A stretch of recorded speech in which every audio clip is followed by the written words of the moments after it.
So I have a 2015 Nissan Leaf, I think it's an SL, I'm not sure, but the windshield wipers were running and I could hear the motor also running, but the fluid wasn't coming through, the windshield wiper fluid wasn't coming through.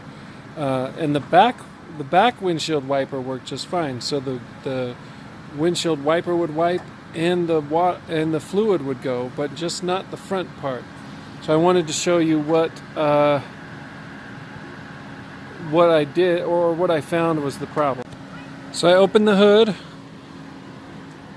and I filled the windshield wiper fluid, which I noticed that I had filled all the way to the top just a couple days ago, and when I went to fill it up again, it was all empty. So I noticed that all the fluid had run out, and it was mostly because I was holding the windshield wiper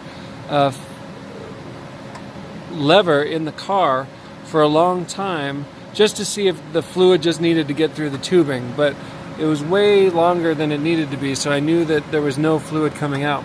So I opened it up, and the fluid actually comes from right here all the way around the edging over here, and it starts coming through this tube right here in the back corner.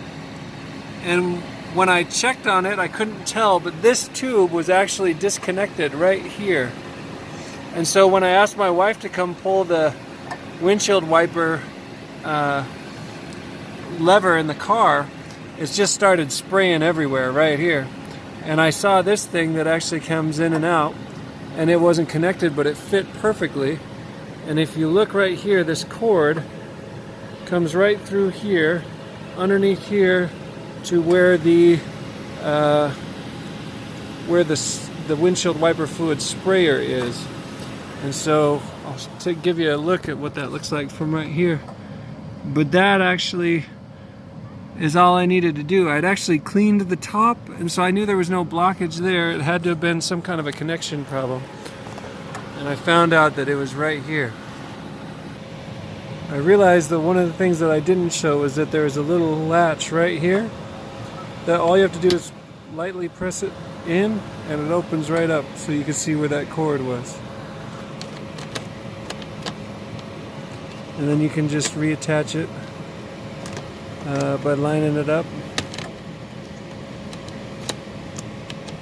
on both ends. There we go. Pushing it back. There you go.